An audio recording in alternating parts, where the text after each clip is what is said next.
governors to appear before us, and then they bring evidence after the conclusion of the audit process. This is a matter that we will be giving direction as a committee. And this indicates a challenge. Apart from poor record management, it is corruption, Mr. Speaker, because this document, their authenticity cannot be verified. Some of these documents are generated. They are not documents that can be relied on. That is a challenge that we had in this process. Further, various water service providers did not apply proper accounting practices, and their financial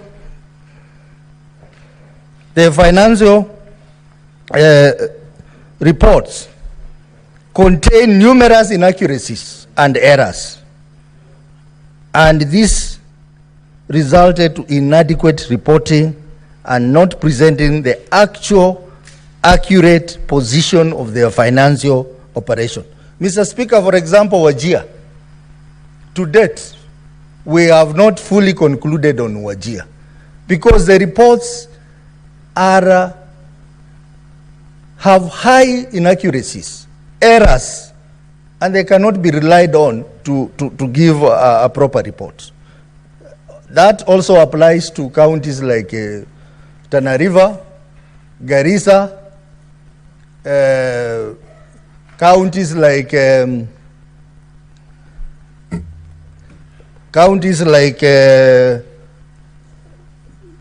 Taita Taveta and others. So, Mr. Speaker, this is another challenge. But I think the idea of this committee, the CP committee, to engage counties on this report was very timely and worthy, because we understand that Senate has not been looking at this, but this gave us an opportunity to now establish a proper framework for governance of these water companies. And I'm sure, Mr. Speaker, moving forward, we'll begin to see some significant changes in the way these water service providers are managed, Mr. Speaker. The committee further noted that during that period under review, most of the water companies had weaknesses in executing their budgets. Budget control and performance was a key query in all these water companies. Most of these budgets were not approved by the county assemblies. Most of these budgets were not balancing. Most of these budgets were not made after a very elaborate planning process. They were just done because it is a requirement.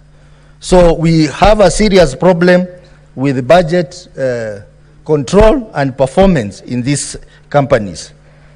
They either overutilize or underutilize appropriated funds, and in some cases, funds were not reallocated to items that were not budgeted for and without proper approval by their boards or county assembly. In addition, various water companies failed to comply with the provision of Public Finance Management Act 2012, Public Audit Act 2015, Public Finance Management County Government Regulations 2015, the Water Act 2016, the Company Act 2015, the Income Tax Act Cap 470 of 1974, the Retirement Benefit Act 1997, the Pension Act 1942, the County Government Act 2012, the Accountants Act 2008, and the Water Service Regulation Board WASREB regulations. Basically, it means most of these water companies were not complying with the established law, Mr. Speaker. As a result of the highlighted issues, the Auditor General rendered different opinion, ranging from a disclaimer opinion, adverse opinion, and qualified opinion. But most of these water companies, majority of them, were either under disclaimer opinion or adverse opinion, Mr. Speaker, because of the challenges I have put forth. Honorable Speaker, looking at every volume, because I have said we have processed a number of counties here, actually all the 80 companies. The reports have a section indicated as general observation and the recommendations, which gives a summary of the recurring audit issues across the county water service providers contained in this report. So members, if you have an opportunity, we have given a lengthy chapter on the observations for each water company and the recommendations that we have recommended for each company. The general observation and the recommendation contains this report are as follows. Mr. Speaker, we have made recommendations and observation on the issue of high non-revenue water, the issue of poor bookkeeping, preparation and accuracy of financial statement, the issue of non-compliance to reporting standards and accuracy of the financial statement, the issue of non-compliance to the law on ethnic inclusivity, the issue of material uncertainty to going concern. This was a common query. Non-remittance of statutory deductions, where these companies deduct money from staff and they don't remit. This is a common problem. Non-transfer of assets and liability. Breach of various provisions of the law, budget control and performance, unclear ownership of assets, lack of an updated fixed asset register. These companies, quite a number, do not have a fixed asset register. And that is a very serious governance issue, Mr. Speaker. Cross-county water companies. For example, Nyamira and Kisii, they share one water company, and there are a lot of disputes around it, which this committee directed them to consider declustering, so that we have a water company for Nyamira and another water company for Kisii. That process is ongoing, and Mr. Speaker, I can report that we are making progress. The same also applies to Bungoma and Trans Nzoia, who share one water company. There are huge challenges, management challenges resulting from that arrangement. And again, Mr. Speaker, through committee recommendation, we have recommended that we have a declustering of the company, so that we have a separate water company for Trans Nzoia and a separate water company for Bungoma.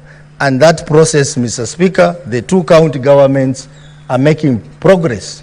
And very soon we are going to have that declustering happening. Mr. Speaker, the report also contains specific recommendation for respective audit queries for each county water service provider. That details is contained in the reports. It is also important to note that the recommendation contained in this report were arrived at by consensus by members of the committee. Mr. Speaker, before I conclude, it is important that the committee appreciates the determination made by governors so far and various water service providers to appear physically before the committee to present their responses and submission. These appearances, Mr. Speaker, allowed the committee to execute its oversight role over those county entities and help the management of water companies to understand what is expected of them in executing their mandates, and especially on accountability. These efforts have seen a good number of the audit queries having been resolved, as you can see in the specific queries as contained in the reports that we have tabled here. Honorable Speaker, I want to say that we will have another opportunity to debate other water companies, because as I said, we have 5 volumes of reports which we are tabled before this House, containing the observation and the recommendations and the audit query and their position for 80 water companies for those 3 financial years. Mr. Speaker,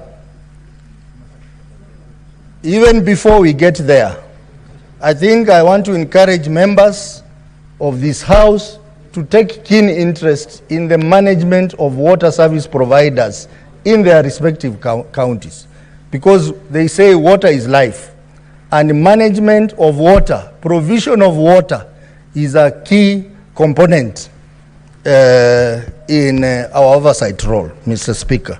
Mr. Speaker, we had an opportunity to visit Mombasa Water and Sewerage Company, Mr. Speaker, and we'll be reporting on this, where raw sewage is drained into the sea. And that has been happening for 10 years, Mr. Speaker. Raw sewage, all the sewage in Mombasa is drained into the sea. We had to visit the... Yeah, I can get more information from this. Senator Faki. After I've moved. Allow the Honorable Senator to conclude. Senator Soti, proceed. Mr. Speaker, we visited Mombasa and we saw it for ourselves. And it was a sad moment to see all the raw sewage being drained into the sea for 10 years. And nothing is being done about it. Mr. Speaker, we will also be bringing a report on that. And this is a serious issue. It can even affect our global positioning as a country. How can we allow this to happen under our watch, Mr. Speaker? Mr. Speaker, there are issues about management of water in our key counties, key cities. We have a problem, a serious problem, with the Nairobi Water and Sewerage Company. We have a serious problem in Mombasa. We have a serious problem in Nakuru. But I want to report that the 2 towns have done very well. Nyeri, where Honorable Matinga comes from, and Kisumu. I think these other county cities should go and learn something there. But even within the counties, the water service providers are on the deathbed. I am happy that some governors did not even know that water companies belong to the county government.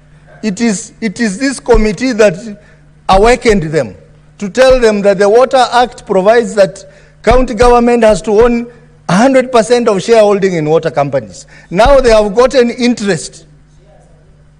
No, company shares, not Gachagua shares. You know, Senator Cheragei is a proponent of the impeached deputy president. So he wants to talk about shares all the time. It is a shareholding, company shareholding. So we have made a contribution to get these water companies to work and to work for the people of Kenya. And I hope in our next review, where we'll be looking at the audit report for the year ended June 2022, June 2023, and June 2024, we will begin to see a lot of changes in the way the water companies are managed in this country. Mr. Speaker, in concluding, I wish to register my appreciation to the Office of the Speaker, the Office of the Clerk of the Senate, and the Office of the Auditor General for facilitating the work of the committee and making the production of these reports possible.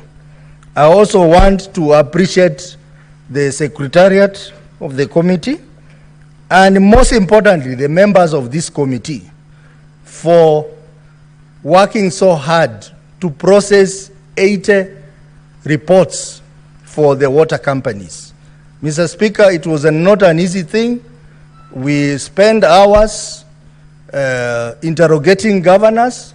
We also spend hours doing the reports, and I can see two members of my committee are here, the Senator Miraj Abdullahi and Senator Ledama Olekina, who are here this morning, for the effort they put in making sure that we process this report for the first time to be tabled here in the Senate.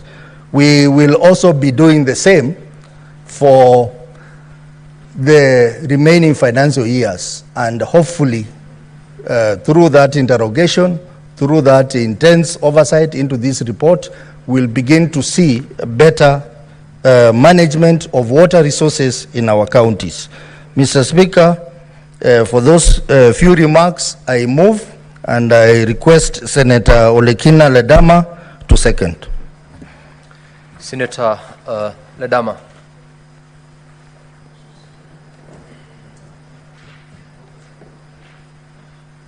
Mr. Speaker, I rise to second the report on the Select Committee on County Publics and Investment Committee, the Auditor General for the financial statement for the following counties, water service providers for the financial year 2018, 2019, and 2020-2021. These counties that have already been listed by the mover of this motion, I will restrict myself to the observations that we made during the inquiry into this, the way this county manage their water resources. Mr. Speaker, one of the biggest problems is that a lot of these counties, the water companies were being run by the board without the input of the county governors. In fact, in most cases, the county governors appeared before our committee and they raised concern as to why they were taking oath and responding to issues which they really did not understand. These water companies were being run autonomously by the board, and it brought in a lot of conflict on how they can be able to manage the resources. Yes, the CCM in charge of water and sanitation for each of the counties were represented in those boards, and they worked tirelessly to be able to set up budgets that can be able to allow them run these water companies. But the problem has already been explained by my colleague, had to do with an issue where you find in Bungoma and Trans Nzoia counties, there's one water company. You go to Kisii and Nyamira, there's one water company. So it brings in the issues of autonomy on which county can be able to generate more resources. So when we looked at that, our committee highly recommended that each of the 47 county governments have their own water companies. We also had a big issue looking at the issues of regional water bodies. The Constitution is quite clear in terms of water and sanitation. Water and sanitation are devolved to the county governments. However, if you look at the third schedule of the Constitution, the national government also has a role to play when it comes to the issue of protecting water sources, securing sufficient residual water, hydraulic engineering, and safety of dams. When we sit in this house, Mr. Speaker, we also confuse the whole process, because I remember there was, during the time when we were interrogating these counties on how they're managing their water resources, there was a Water Act which was being amended. And if you notice, the proponent of that Water Act were moving away all the functions of managing even local companies to the national government. So that brought in a huge conflict. And I think it's about time that all of us now look at how we can be able to really fight for devolution. One of the key recommendations of our committee was that each of the 47 counties have got to look at their resources so that we can avoid this non-revenue water. They look at what they need from these regional bodies, but ultimately work towards managing their own resources. My colleague has already elaborated clearly on the losses that each of these companies were getting. There was a lot of unaccounted for water, and this unaccounted for water came in as a result of dilapidated infrastructure, because there's so many leakages, so many leakages. So when you come to a situation where two counties share one company, and then water is bought from another company or from another county, by the time the water gets there, if you calculate how much was sold to those companies versus how much they generate after they sell the water, you'll realize that there are so much losses, which also led to a lot of financial mismanagement. When we are looking at the case of Nairobi, Mr. Speaker, it was very difficult to be able to tell how much was that company earning. In fact, some of these companies ended up just being, sort of like corruption's dens, where people who work in these companies end up just setting their side water companies, buying water bowsers, so that they can be able to sell, because the mismanagement in the companies that were running water services was so high, such that it was impossible to be able to ensure sufficient water supply. And this is a function of the national government. The national government has got to ensure that there is a sufficient sustainability of water supply to all the counties. So, Mr. Speaker, this was the first time that this Senate was looking at these water bodies. There's still a lot of work that ought to be done, quite a lot of work. And one of our recommendations was that, and I don't know whether that recommendation found itself in the report, is that each of the 47 county senators must now be able to interact on a very close watch with the water companies to ensure that these water companies, first of all, understand their budgets. Secondly, that the county governments allocate budgets to them. But these water companies must also be run to be able to produce enough water, which is sustainable to be able to provide for all the citizens of these sub-counties. And on top of that, we also have to deal with the issue of sanitation. You'll find that some companies only deal with the supply of water. But when it comes to the issue of sewage and sanitation, it is left for programs to be funded by the World Bank. We have to be very clear that these are our responsibilities. Today, Mr. Speaker, you will understand that there is a lot of shift on the role that the World Bank and the IMF plays in countries. Burkina Faso, as a country, the ruler of that country has said no to the support of IMF. IMF continue to rate our countries. In fact, today, a friend of mine sent me a small note and said, this is what is important to us, where the IMF has already downgraded Kenya and has portrayed a very dark future for Kenya, just because we want to be able to control ourselves.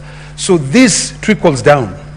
So our water companies must now be the responsibilities of the county governors, because the county governor is the CEO of that county. And if the CEO does not know how the waters are being run in those counties, it becomes very problematic.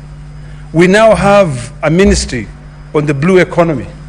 I think it is important that those water companies and that Ministry for Blue Economy work together to be able to set up huge dams, to be able to ensure that we have reservoirs.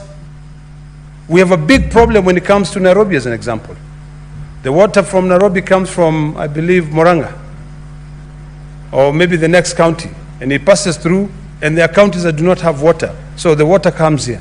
So we need to now start asking ourselves, how do we ensure that there is sufficient water that can be able to sustain the residents of Nairobi by investing in big water reservoirs? This is a responsibility of the national government. If the national government can just take the third schedule, or the fourth schedule, and look at what their role is, and they put resources there, then we can be able to make a lot of difference.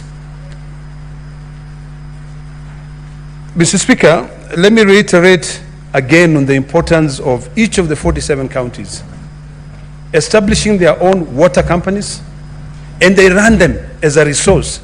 They realign their own existing resources. We have a lot of water is washed away. Some of us who are farmers, we tap this water.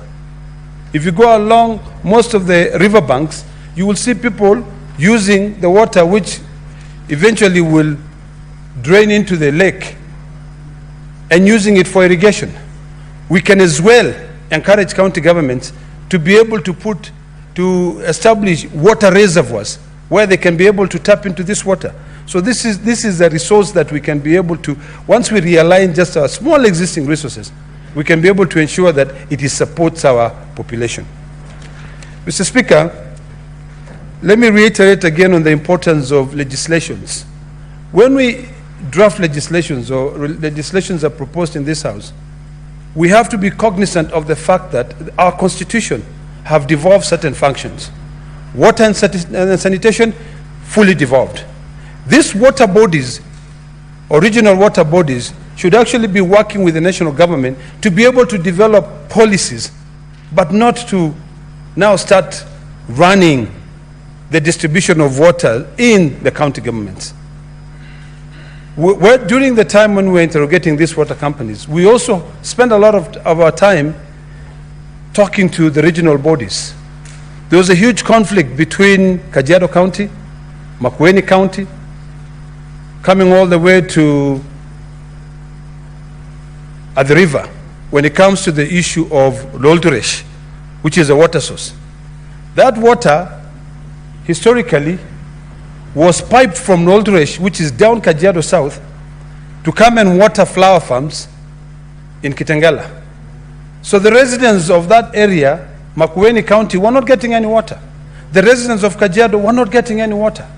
So it is important that we look at our own resources. And first of all, before we send that water to serve other people, we make sure that we serve ourselves first. Mr. Speaker, if you and I travel today, the first thing we are told on an airplane is that you need to buckle up first. And even if you have a child, protect yourself first before you do what? You protect that child. So I think we need to be able to take this logic in terms of when it comes to the issue of running our own resources. There is no reason as to why Kajiado County should actually, residents of Kajiado County should stay without water, because that water is going in to support people of the river. There is absolutely no reason as to why the people of Makwiny should not be able to benefit from the Mzima Springs, because all that water is going downstream to be able to support Mombasa County. I think we can be able to share these resources. We don't give out all the resources. In fact, even in the Bible says that the poor man is the one who gives out all his wealth and is left begging. I'm not a preacher, but I remember that. And it applies clearly on how we run our resources. So, Mr. Speaker, in conclusion, I want to conclude by stating the following. One, each one of us here must now start taking our job very seriously when it comes to the issue of managing our resources. If you take some time and you read the Auditor General report, you'll be shocked. There's a lot of mismanagement of the little resources that we have in the country. A lot of mismanagement. Whatever happens at the county headquarters also happens in those small companies that are open to run our resources. We must also now bite the bullet, Mr. Speaker. Each of our 47 county delegations here must engage county governors to be able to re-examine and carry out an audit of our water infrastructure. Because there's no point of us buying a lot of water from nearby counties, and then all that water is lost because of leakages, dilapidated infrastructure, which some of them actually end up being carcinogenic. So it's important that we'd rather do, even if we were to get any grants from the national government, those grants are utilized properly. There's so much that people can eat. But really, if you want to jeopardize even the supply of your water because you want to get a tender and line your own pocket, we just need to rethink how we want to live our life. These boards, Mr. Speaker, must now also, we must change the law to ensure that the people who serve on these boards have got experience on managing water companies. There's no point of rewarding our friends. We need to now start introducing the concept of meritocracy. Have people who understand the importance of this resource. If it's taken care of, how well it's going to be able to support this current generation and future generation. So the boards, we must make sure that we use a competitive process, appoint people who have got a background in water and sanitation, so that they can be able to make infrastructure that will be able to outlive them. Financial management, Mr. Speaker. It is imperative that the CCM in charge of finance of each of the 47 counties, CCM in charge of water, who is now and the CEOs in charge of water, who is the accounting officer, their role must be very clear when it comes to managing these semi-autonomous companies. It is not the board which will have all the responsibilities. I think the CEO of finance should be tasked with the responsibility of ensuring that they go through the accounts of each of these counties, water bodies, so that when those counties appear before an oversight body, even the governors will be able to be in the know. Most governors have got no clue on what is happening. In conclusion, I hope that when it comes to passing this legislation, we can all be very selfish and protect devolution. Let the national government handle policy work, but when it comes to the issue of implementation of the legislation, that should be the role of county government. Mr. Speaker, with those few remarks, I beg to second.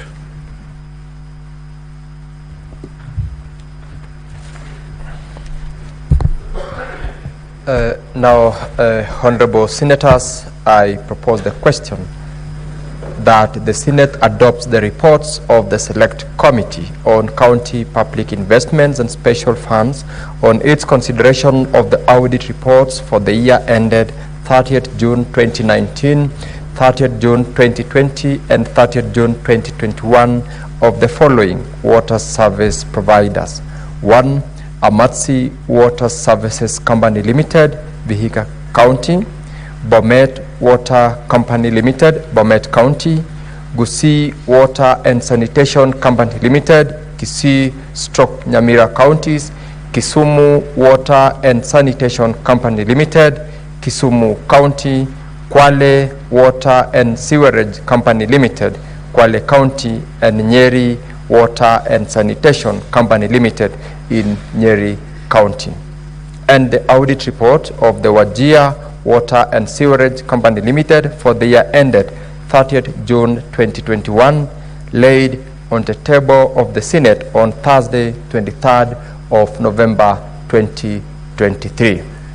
Now, honorable senators, this motion is open for debate, and I will call upon the members who have requested to speak to this particular motion.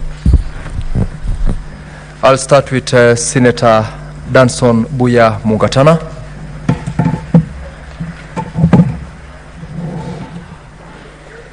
Mr. Speaker, I want to thank you very much for giving me this opportunity to make my contribution on the audit reports of the various counties that have been mentioned there, including Amatsi Water, Bomet Water, Gusii Water, Kisumu, Kwale, and Nyeri Water and Sanitation Companies.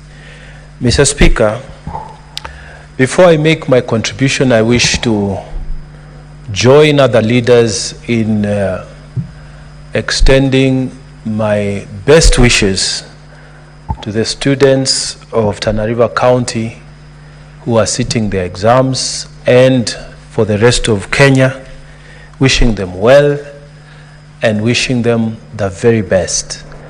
We all pass through there, so just take heart and do the best you can, and God will be with you.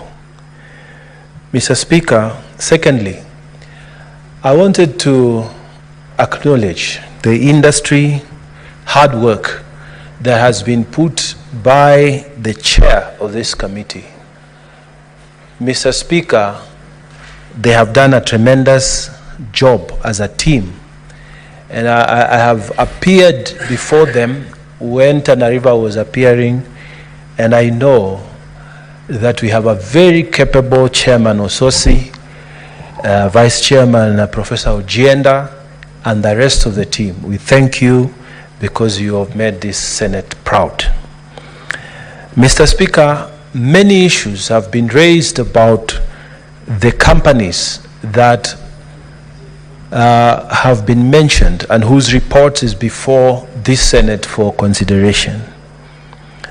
Mr. Speaker, I want to probably pick two issues so that I can focus my attention on those issues.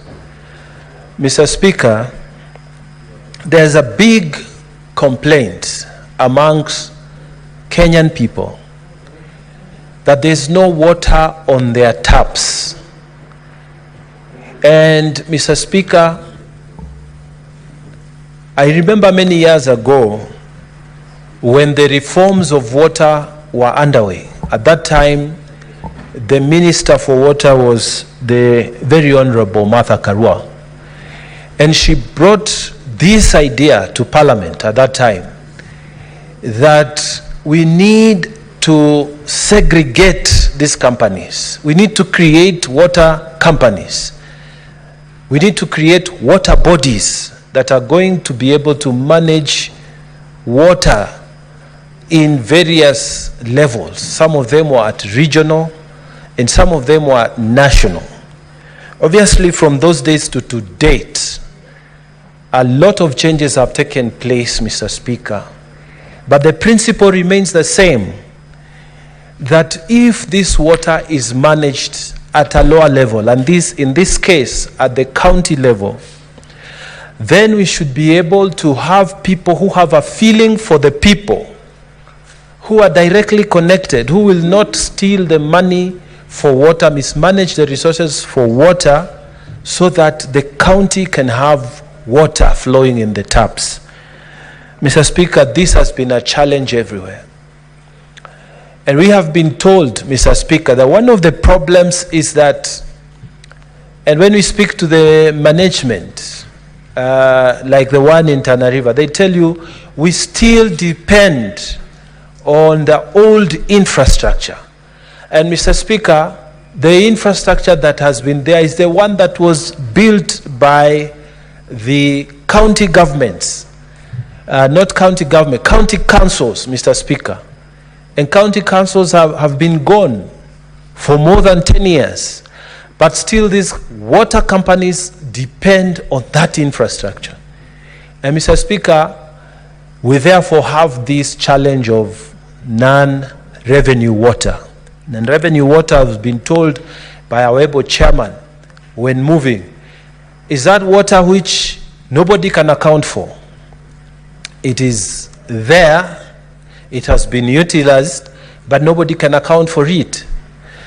So, Mr. Speaker, we have also been told that these companies are 100% owned by the county governments, which effectively means, Mr. Speaker, that for the infrastructure to be upgraded, for the infrastructure to be where we want it to be, the new investment must be put into the infrastructure of water.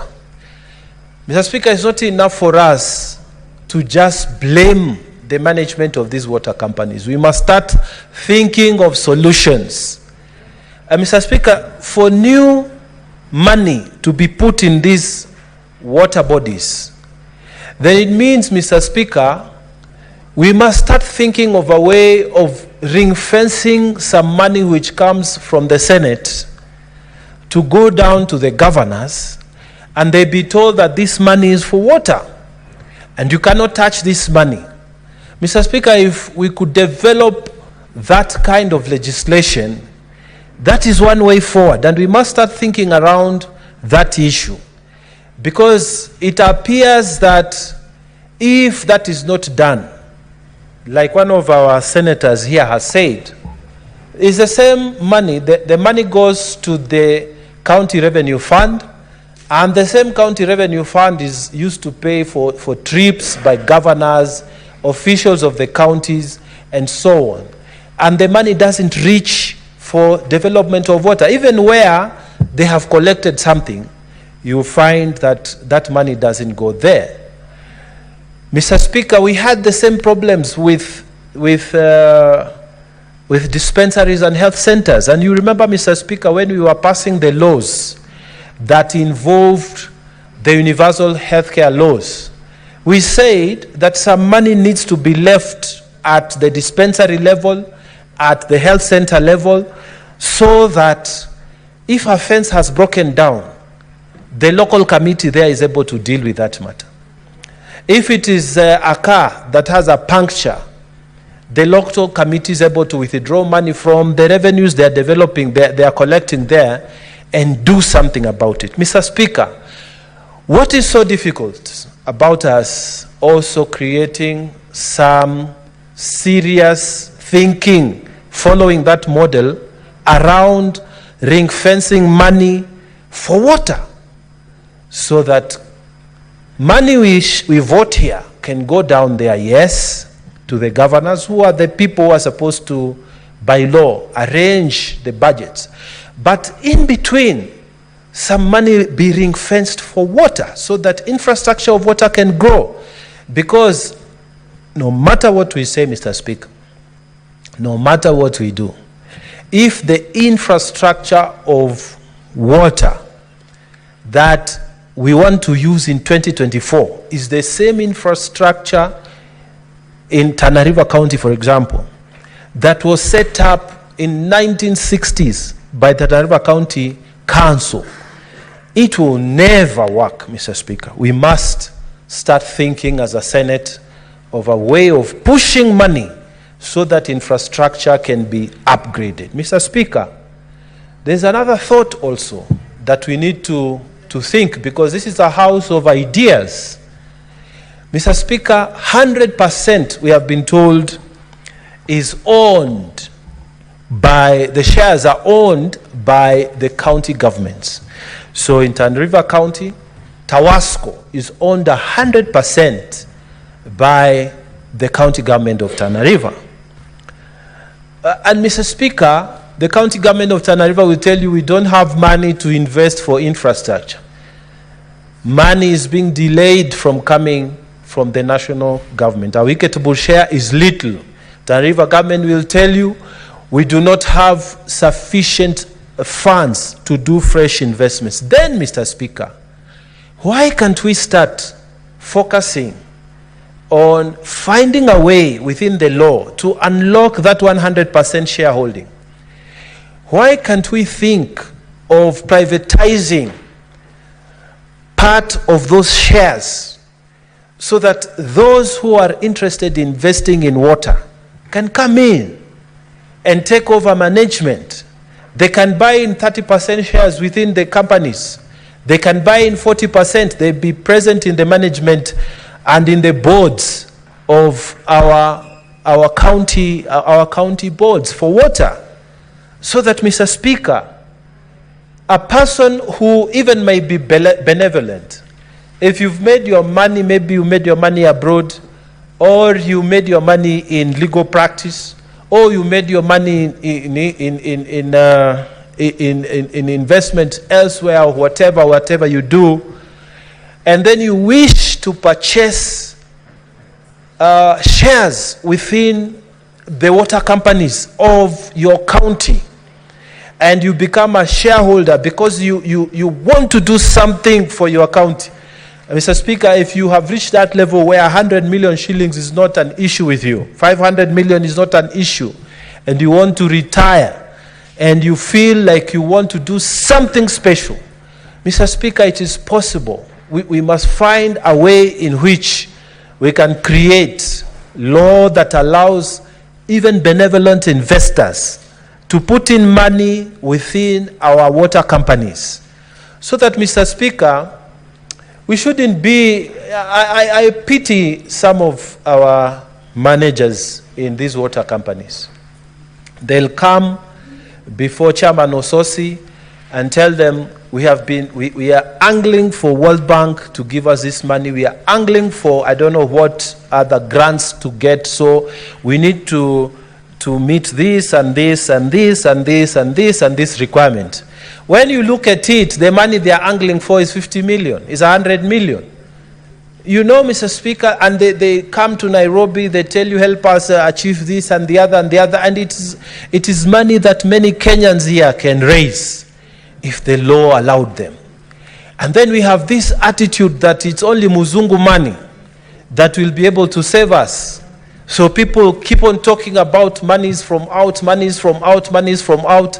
In the meantime, there's a lot of money here within this country, in Uganda, in Tanzania, in Somalia, which, if properly structured, can be put into these water companies and will be able to improve infrastructure. And our people will be happy to pay those reasonable bills if they're having the service, Mr. Speaker. Because this is the problem. Nobody wants to pay water bills. Why? Why? Because there is no water that flows through your tap. And the next time the water flows through your tap, they bring you a bill for all the months that the water never flowed through your tap. We had an experience, Mr. Speaker, in Tana River County. When the head of state was visiting, suddenly water started flowing in the taps. Head of state visits, Mr. Speaker. Water started flowing in the taps. You know, it shouldn't be that way, Mr. Speaker. And if the problem is investment, then we should create opportunities for people to invest in infrastructure, so that these monies can be used by management to create opportunities for our water bodies to function. Mr. Speaker, having said that, I would like to also say that water bodies, even with the difficulties that they're experiencing, audit is showing us in this Senate that there are some water companies that are just doing the wrong things, you know, just wrong things.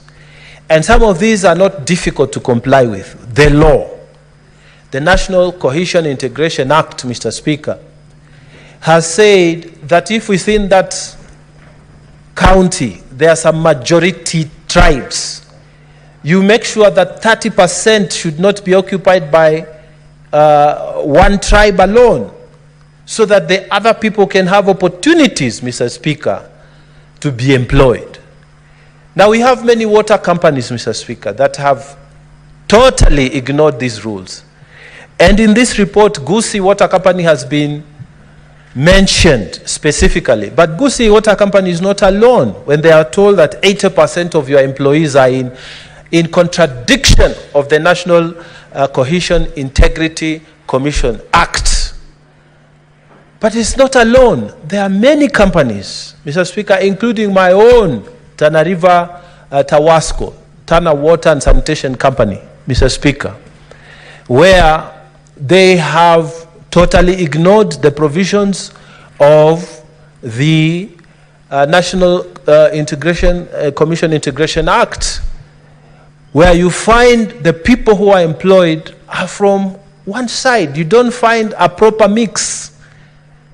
Small tribes that exist within the county of Tana River are not given opportunities. Mr. Speaker, what are the consequences of flagrant disobedience of the law? Mr. Speaker, we make recommendations in this Senate, but there are no consequences. People come, they tell us they will improve, and next year they come, they are the same, and there are no consequences. Mr. Speaker, I am asking that it is time we started thinking about tightening the laws on people who are flagrantly disobeying the law. Here, we have been told that in terms of financial management of these companies, you have many of them which are getting unqualified opinion of the Auditor General. Now, if the Auditor General says that the opinion they are giving in terms of financial management of your monies, the funds that have been made to you, is unqualified opinion, Mr. Speaker, and then no consequence is visited upon them. Instead, in the next meeting, they bring some documents, like the chairman said, they generate documents so that they tell you, oh, we were only told, our opinion was only bad because we didn't have this and this other document. Now we have them. I like the stand Mr. Chairman has taken, that the documentations that have not been assessed by the Auditor General should not be accepted by the Senate committee. People should go through the processes, Mr. Speaker. Mr. Speaker, there should be consequences, because after we make recommendations, there should be consequences. I always feel very let down by some of these guys. EACC sits in the Public Accounts Committee. They have a permanent representative there. And they are told there's this a problem, this a query. EACC moves there, they sit there, collect allowances, and they do nothing, Mr. Speaker. And there are other bodies there. You find they come and sit, they listen, and recommendations are made. Instead of action being taken in real time, the reason that you are put in that committee so that you can take action in real time, nothing happens. Mr. Speaker, we want to see action on these audit reports. Consequences must visit those who are flagrantly breaching the National Cohesion Act. Water companies that are not following the law, Mr. Speaker, they should feel the pressure of the Senate. Mr. Speaker, a few people must be arrested for breaching the Public Financial Management Act. Mr. Speaker, if this happens, then we shall have some discipline. Aside from the investment, we need enforcement of the law, Mr. Speaker, so that we can bring some form of discipline and direction from the Senate on these water companies. We've been told water is life. And an appeal has been made here that senators, we must take interest in the management of water companies in our places where we come from. And I accept that. That's a good appeal. But we also need from the National Committee enforcement.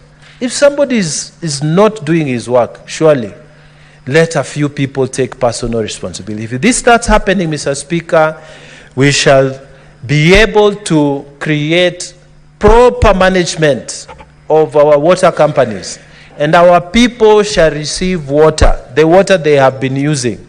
They will be billed for water that they have been using.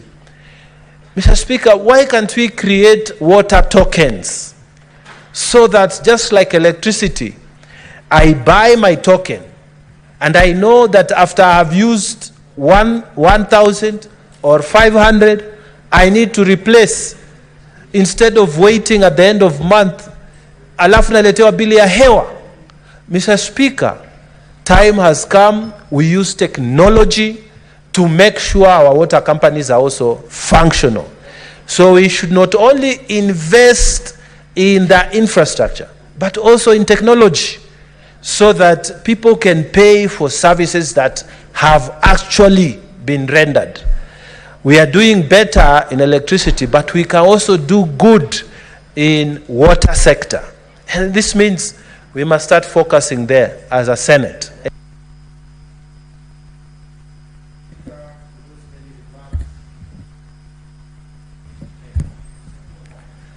Senator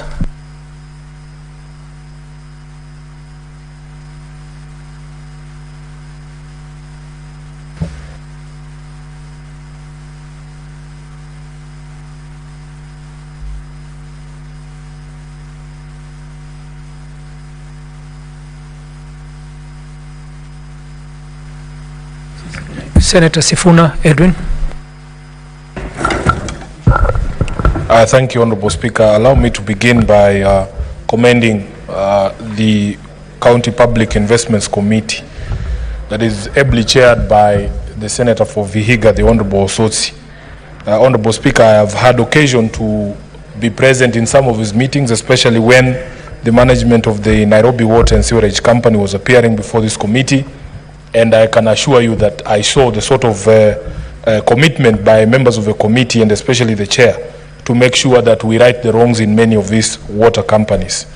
Honorable Speaker, as you can see from the report, the chairperson and the committee have demonstrated in-depth knowledge and understanding of the issues that are facing these water companies, and they are making recommendations that will help in trying to resolve some of the issues that have bedeviled these particular water companies. I'm also very proud, Honorable Chair, that this committee has done almost 80 of those water company reports so far, and that we are at 100% in terms of addressing the question of ownership, which was not the situation that was obtaining prior to Senator Ososi being the chair of this committee. So therefore, Honorable Chair, let me take this opportunity to thank the chair, the Senator for Vihiga, who's also my deputy party leader.